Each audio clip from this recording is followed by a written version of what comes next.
अनाद अन आद जी का अपना कोई पता ही नहीं है। अन आद ਉਹਦਾ कोई आद नहीं। चलो वो साडा तो आद वो हैगा, साडा तो आद वो है, उन्हें माया बनाई, पंज तत्त बनाए, आपां नूं बनाता। पर वाहिगुरू नूं पुछो तुहाडा आद की है, तुहानूं किहने बनाया?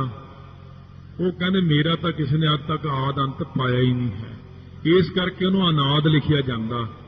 अनाहत एक रस है जो नास तो रहत है, जो ਜਿਹੜਾ ਕਿਸੇ ਦੇ ਵਜਾਇਆ ਨਹੀਂ ਵੱਜਦਾ, ਨਾਸ ਤੋਂ ਰਹਿਤ ਹੋਵੇ, ਜਿਹੜਾ ਉਹਨੂੰ ਅਨਾਥ ਕਹਿੰਦੇ ਨੇ।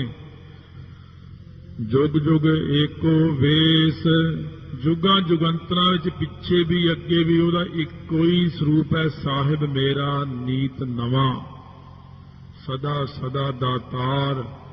ਉਹ ਮੇਰਾ ਮਾਲਕ ਦਾ ਵੇਸ ਇੱਕੋ ਹੀ ਹੈ, ਚਾਹੇ ਉਹ ਗ੍ਰਸਤੀ ਹੈ, ਬਾਣਪ੍ਰਸਤੀ ਹੈ, ਜੋਗੀ ਹੈ, ਸੰਨਿਆਸੀ ਹੈ, ਦਿਗੰਬਰ ਹੈ, बाल बच्चा बुढ़ा पशु पंछी, चाहे वह सतयुग सी, चाहे कलयुग अज, चाहे फिर अगे सतयुग आ जाएगा, कुछ भी समा होवे, उहदा वेस एक जैसा ही रहिंदा है, सदा ही, कदे नासवंत नहीं हुंदा।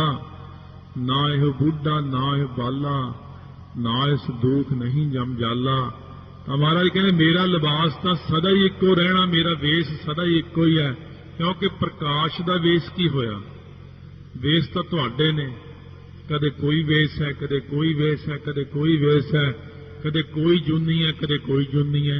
ना मैं कहते जूना चाहवा, ना मैं वेसा चाहवा।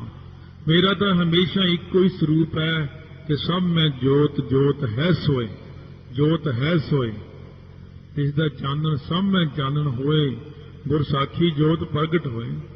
महाराज कहते मैं तो हाँ ही प्रकाश रूप, इस करके मैं किहड़ा कपड़े पाउणे ने, मैनूं किहड़ा कोई बुढ़ेपा जवानी बाल अवस्था आउंदी है, मैं किहड़ा कदे जन्म लैना हाँ, मैं तो इक्को ही रहना। यही कहते स्वरूप तुहाडा भी है, पर तुसीं देखदे नहीं हो।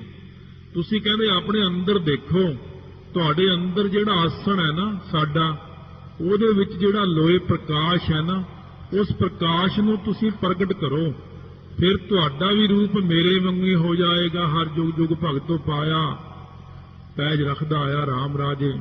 फिर तुसी भी जुगां जुगंतरां तक एक जैसे बने रहोगे। लख जुग पलट जान, प्रहलाद का नाम नहीं मिटना, ध्रुव का नाम नहीं मिटना, क्योंकि जेड़ा मेरे नाल जुड़ गया ਉਹਦਾ नाम भी मेरे तुल हो जाता है, मेरे बराबर हो जाता है, वो भी मेरे जैसा ही हो जाता है, वो भी नहीं मिटदा। नाम रहियो साधु रहियो, रहियो गुरु गोबिंद, कहो नानक ये जगत में किन जपियो गुर मंत। वाहे गुरु वाहे गुरु,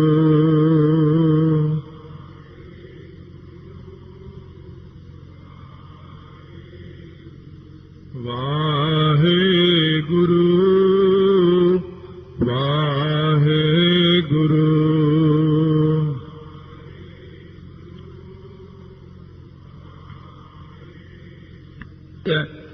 एक दू जी बहु लख होए, लख होवे लख बीस। सो इहनूं संपत उपासना कहंदे ने। संपत उपासना जिहड़ी हुंदी है, ये साखी नाल समझ पैना। संपत उपासना, ये संपत उपासना असल विच तुरिया अवस्था दी ही 7 भूमिका हैं। सो एक राजा होया पिरथू। पिरथू राजा परमेश्वर नूं बड़ा परमात्मा राजा भगती वाला, कहन लग्या परमेश्वर नूं अरदास करके मैनूं 1000 जुबान दे दिओ। वाहिगुरू ने उन्हें 1000 जुबान दिती। उन्होंने बड़ा रस आया, नाम जपदा राम राम राम करदा।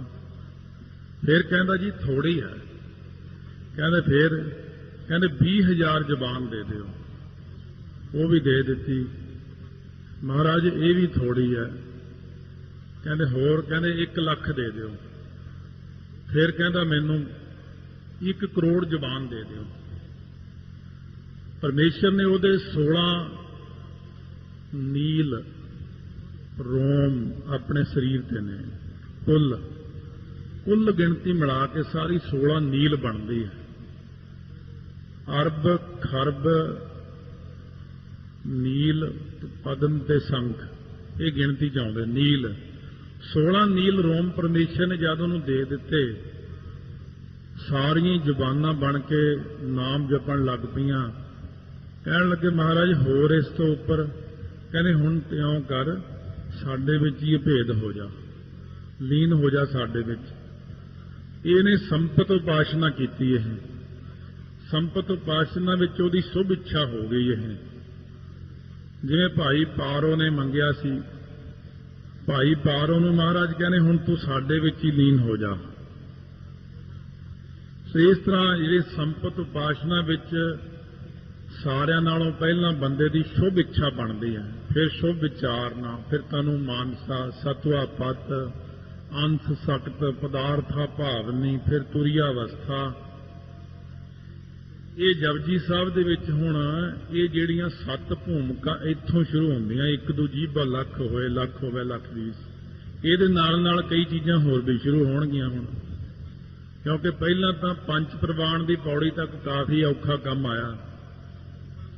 उस बाद थोड़े जे अर्थ जिहड़े ने वो अंतरी भाव च घट सीधे तौर पर सधारण जग्यासू नूं समझाया जाता। हुण क्योंकि सिद्धां नाल ही चर्चा हो रही है, मुंदा संतोख शर्म पद झोली तो लैके, सो इस करके महाराज सच्चे पातशाह ने उन्होंने योग आसन बारे दस्या। यम नेम आसन प्राणायाम ध्यान धारना समाधि एक प्रतिहार हुंदा। ये 8 प्रकार का नियम उन्होंने योग के अभ्यास राहीं दस दिता।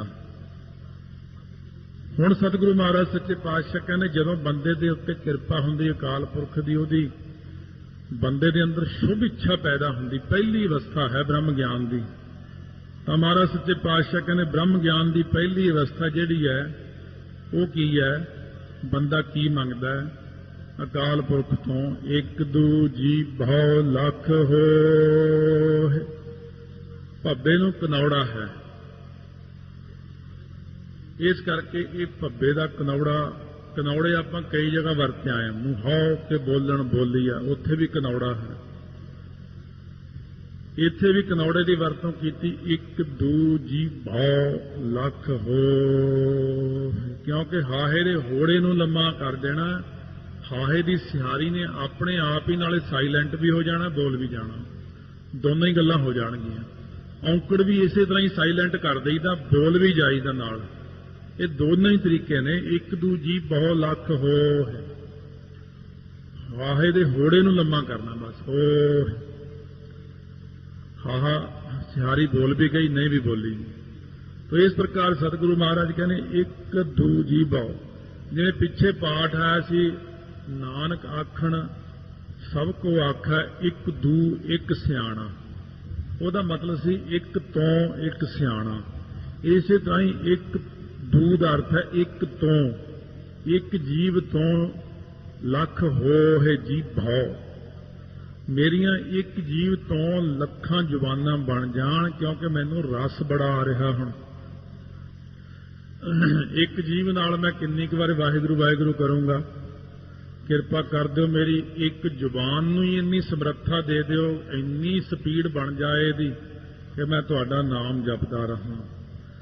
इहदी समर्था महाराज किवें वध सकदी? कहंदे जीव कित्थों चलदी अंदरों, उत्थे चले जाने आपां, कंठ विच चले जाने। कंठ विच जाप 1000 गुणा तेज ते 100 गुणा वध रस आउंदा। ये चीज मंगी है। लख होवह,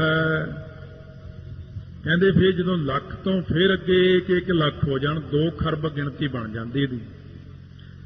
लख 20, उन्हां तो अगे 20 लख जुबाना हो जान, भाव कंठ तो अगे हिरदे विच जाप दे दिओ, हिरदे तो अगे धुनी विच जाप दे दिओ, धुनी तो अगे रोमां विच जाप दे दिओ। इउं जुबाना मंगियां, गुरमुख रोम रोम हर ध्यावै। मेरी शुभ इच्छा है ये, आप जी साढ़े ते किरपा कर दिओ। जे आपां हुण भी मंगीए महाराज हुण भी दे सकते। ये तो अपनी शरधा है। जे इसे पौड़ी नूं ही 1000 वार जप दीए ਲੱਖਾਂ ਵਾਰ ਇਹਦਾ ਜਾਪ ਕਰਦੀ ਏ महाराज ਅੱਗੇ। ਤਾਂ महाराज ਨੂੰ ਕਹੇ महाराज ਮੈਨੂੰ ਵੀ ਦਿਓ, ਇੱਕ ਜ਼ੁਬਾਨ ਤਾਂ ਥੋੜੀ ਹੈ, ਤੇਰੇ ਗੁਣ ਬਹੁਤੇ, मैं किन्ने क गुण गा सकदा। जेबा एक कवन गुण कही है, बेसुमार बेअंत स्वामी तेरो अंत न किन्ही लही है।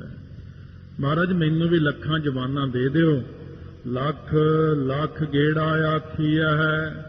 ये फिर ਜਿਹੜੀਆਂ ने जवाना जिन्नियां मेरियां बन गईयां, कुल जवान 16 नील जवान जदों मेरी बन गई ਤਾਂ मैं इन्हां नाल फिर इन्ने गेड़े आखां, लख लख गेड़ा आखिया है। वैसे जे आपां 1 ਲੱਖ वाहिगुरू कहना होवे 20 घंटे लगते ने कुल।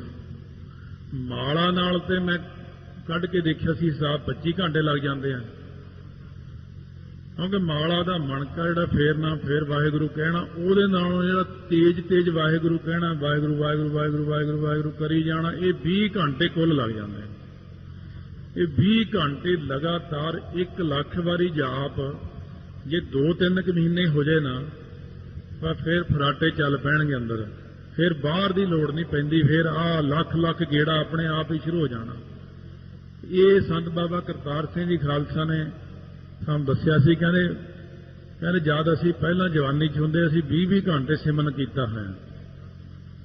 20 ਘੰਟੇ ਜਿਨ੍ਹਾਂ ਨੂੰ ਆਪਾਂ ਕਹਿੰਦੇ ਮਹਾਤਮਾ, ਸੰਤ, ਗੁਰਮੁਖ ਜਾਂ ਮਹਾਪੁਰਸ਼, ਸਧਾਰਨ ਤੌਰ ਤੇ ਆਪਾਂ ਪੁਰਸ਼ ਹੁੰਦੇ ਆ, ਪਰ ਜਦੋਂ ਕੋਈ ਪੁਰਸ਼ 20 ਘੰਟੇ ਸਿਮਰਨ ਕਰਦਾ ਤਾਂ ਮਹਾਨ ਪੁਰਸ਼ ਬਣ ਜਾਂਦਾ। ਉਦੋਂ ਮੱਥਾ ਟੇਕਣ ਯੋਗ ਹੋ ਜਾਂ। ਧੰਨ ਹੈ ਗੁਰਮੁਖਾ ਤੂੰ, ਧੰਨ ਹੈ। ਇੰਨੀ ਬਾਣੀ ਪੜ੍ਹਦੇ ਹੋ ਤੁਸੀਂ। इस करके महाराज कहने वाहिगुरू के बेनती करिए कि लख लख गेड़ा आखिया है, एक नाम जगदीश जगत दे ईश्वर मालक अकाल पुरख दे एक नाम नूं असीं इन्नी वार जपीए कि वाहिगुरू दे विच ही लीन हो जाइए। ए तो राह पत पवड़िया, इस रस्ते दे उत्ते जिहड़ियां पत के अर्थ 2-3 लाउंदे ने। पत तो भाव पति जो अकाल पुरख वाहिगुरू है।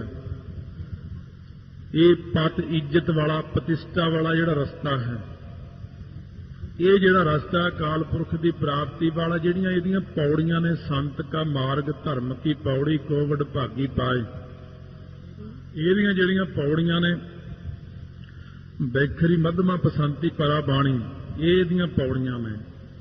चढ़िया होए 21, इत्थे 21 का वाचक नहीं है, 21 भाई गुरदास ने इहनूं 21 के अर्थ नूं खोलिया, कहने तुरिया अवस्था। जिहड़ा बंदा इस रस्ते उत्ते चलदा है, रोम रोम सिमरन करन लग जाता है, वो इस दे विच चढ़िया तो भाव होर उपर होर उपर होर उपर दीयां अवस्था। जदों भाई पारो ने पुछया सी कि महाराज रोम रोम सिमरन तो अगे की है, महाराज कहने फिर भाई बाहरों भी सुन लग जाता, पशु पंछी भी जिहड़े बोलते नजर आउंदे ने, सिमरन करते हैं, आकाश पताल भी।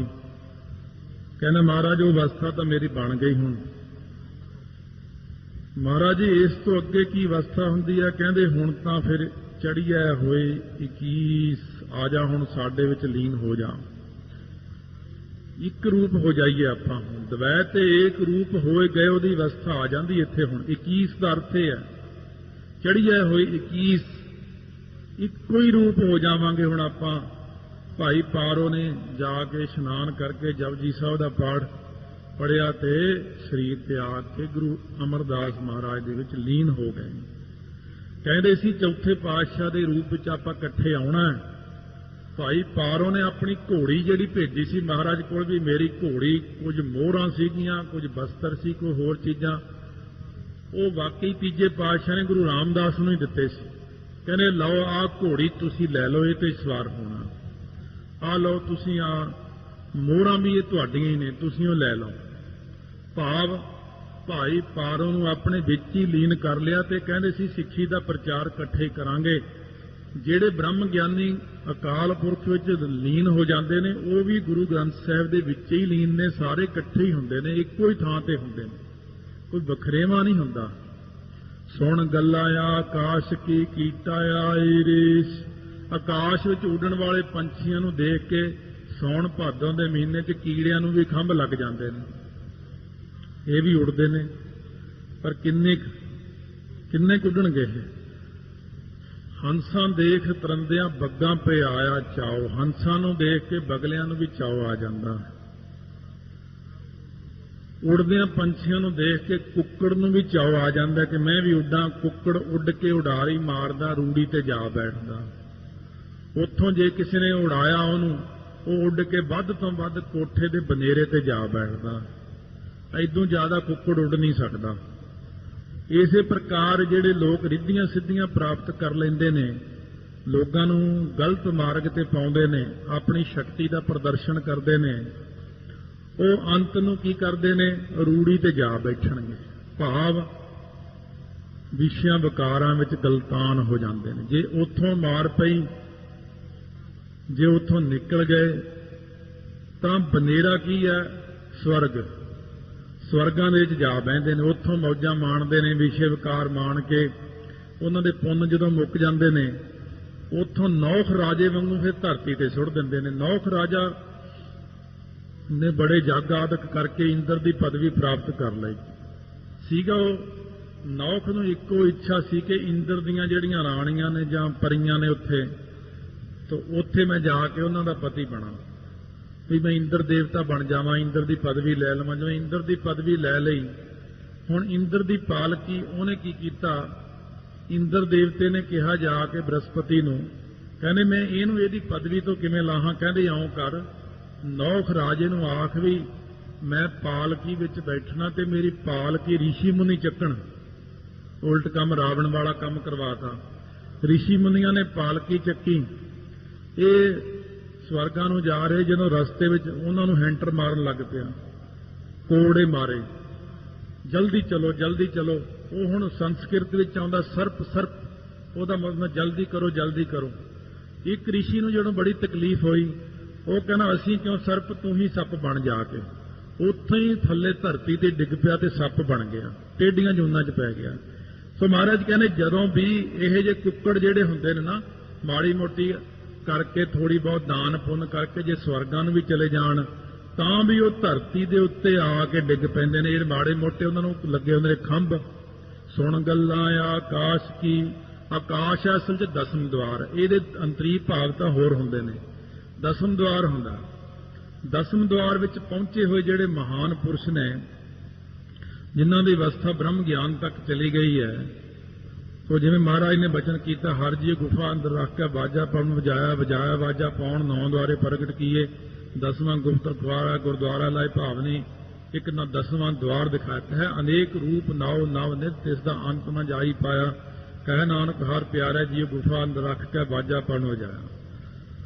ਉਸ ਅਵਸਥਾ ਵਿੱਚ ਜਿਹੜੇ ਗੁਰਮੁਖ ਪਿਆਰੇ ਚਲੇ ਜਾਂਦੇ ਨੇ, ਉਹਨਾਂ ਦੀਆਂ ਗੱਲਾਂ ਸੁਣ ਸੁਣ ਕੇ ਕਿ ਮੈਂ ਸੁੱਧ ਹੋ ਗਿਆ, ਮੈਂ ਬ੍ਰਹਮ ਰੂਪ ਹੋ ਗਿਆ, ਮੈਂ ਨਿਰਵਿਕਾਰ ਹੋ ਗਿਆ।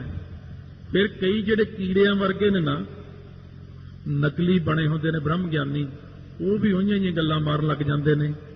ਉਹਨਾਂ ਕੋਲੋਂ ਪਹਿਲਾਂ ਸੁਣ ਲੈਂਦੇ ਨੇ, ਸੁਣ ਕੇ ਉਹ ਵੀ ਲੋਕਾਂ ਨੂੰ ਕਹਿੰਦੇ ਮੈਂ ਵੀ ਬ੍ਰਹਮ ਰੂਪ ਹਾਂ, ਮੈਂ ਵੀ ਇਸ ਤਰ੍ਹਾਂ ਹਾਂ, ਮੈਂ ਵੀ ਇਸ ਤਰ੍ਹਾਂ, ਬਹੁਤ ਸਾਰੀਆਂ ਗੱਲਾਂ ਮਾਰ ਕੇ ਉਹਨਾਂ ਕੀੜਿਆਂ ਨੂੰ ਰੀਸ ਆ ਜਾਂਦੀ ਹੈ। ਇਹਨਾਂ ਨੇ ਤਾਂ ਖੰਭ ਜਿਹੜੇ ਲਾਏ ਨੇ ਪ੍ਰੋਕਸ਼ ਗਿਆਨ ਤੇ ਅਪਰੋਕਸ਼ ਗਿਆਨ ਦੇ ਖੰਭ ਲੱਗੇ ਨੇ ਬ੍ਰਹਮ ਗਿਆਨੀ ਨੂੰ। ਪਰ ਜਿਹੜਾ ਸਧਾਰਨ ਵਿਅਕਤੀ, ਉਹਦੇ ਕੋਲ ਕਿਹੜੇ ਖੰਭ ਨੇ? ਉਹਦੇ ਕੋਲ ਤਾਂ ਲਾਲਚ ਹੈ, ਵਿਸ਼ੇ ਵਿਕਾਰ ਨੇ। ਉਹ ਤਾਂ ਆਪਣੇ ਵਿਸ਼ਿਆਂ ਦੀ ਪੂਰਤੀ ਵਾਸਤੇ ਕੀੜਾ ਜਿਹੜਾ ਉੱਡਣ ਦਾ ਯਤਨ ਕਰਦਾ ਲੋਕਾਂ ਵਿੱਚ। ਪਰ ਮਹਾਰਾਜ ਸੱਚੇ ਪਾਤਸ਼ਾਹ ਕਹਿੰਦੇ ਇਉਂ ਗੱਲਾਂ ਬਾਤਾਂ ਨਾਲ ਬ੍ਰਹਮ ਗਿਆਨੀ ਨਹੀਂ ਬਣਿਆ ਜਾਂਦਾ, ਵੀ ਉਹ ਬ੍ਰਹਮ ਗਿਆਨੀ ਦੀਆਂ ਗੱਲਾਂ ਸੁਣ ਲੀਆਂ ਤੇ ਉਹ ਜਿਹੇ ਆਸਣ ਲਾ ਲਿਆ, ਉਹ ਜਿਹੇ ਚਿੱਟੇ ਕੱਪੜੇ ਪਾ ਲਏ, ਫਿਰ ਮੱਥੇ ਟਿਕਾਉਣ ਲੱਗ ਪਏ, ਫਿਰ ਹੋਰ ਉਹਨਾਂ ਵਰਗੀਆਂ ਗੱਲਾਂ ਕਰੀ ਜਾਣਗੇ ਜਾਣ ਕੇ। ਉਸ ਤਰ੍ਹਾਂ ਮਾਲਾ ਫੜਨਗੇ, ਜਿਵੇਂ ਜਿਵੇਂ ਉਹਨਾਂ ਦੇ ਐਕਸ਼ਨ ਸੀ ਸਾਰੇ ਨੋਟ ਕਰ ਲੈਂਦੇ, ਜਿਵੇਂ ਜਿਵੇਂ ਉਹ ਬੋਲਦੇ ਸੀ ਉਹ ਨੋਟ ਕਰ ਲੈਂਦੇ ਨੇ। ਬਿਲਕੁਲ ਸੇਮ ਉਹਨਾਂ ਦੀ ਕਟਿੰਗ ਕਰਕੇ ਉਸੇ ਤਰ੍ਹਾਂ ਹੀ ਬਣ ਜਾਂਦੇ ਨੇ। ਦੇਖਣ ਵਾਲਾ ਭੁਲੇਖਾ ਖਾ ਜਾਂਦਾ ਹੈ। ਇਉਂ ਕੀੜੇ ਜਿਹੜੇ ਉੱਡਣ ਦਾ ਯਤਨ ਕਰਦੇ, ਚਿੱਟੇ ਚੋਲੇ ਪਾ ਕੇ ਠਾ ਥੱਲੇ ਡਿੱਗਦੇ ਨੇ ਆ ਕੇ। ਮਹਾਰਾਜ ਕਹਿੰਦੇ ਅਸਲ ਵਿੱਚ ਜਿਹੜੀਆਂ ਜਿਹੜੇ ਆਕਾਸ਼ ਚਿਦਾ ਆਕਾਸ਼ ਵਿੱਚ ਵਰਤਣ ਵਾਲੇ ਬ੍ਰਹਮ ਗਿਆਨੀ ਹੁੰਦੇ ਨੇ, ਉਹ ਅਵਸਥਾ ਨੂੰ ਗੱਲਾਂ ਨਾਲ ਨਹੀਂ ਪਾਇਆ ਜਾ ਸਕਦਾ। ਇਸ ਤਰ੍ਹਾਂ ਜੇ ਕੋਈ ਕਹੇ ਮੈਂ ਗੱਲਾਂ ਬਾਤਾਂ ਨਾਲ ਅਵਸਥਾ ਪ੍ਰਾਪਤ ਕਰਾਂ, ਨਾਨਕ ਨਦਰੇ ਪਾਈ ਹੈ ਕੂੜੀ ਕੂੜਾ ਠੀਸ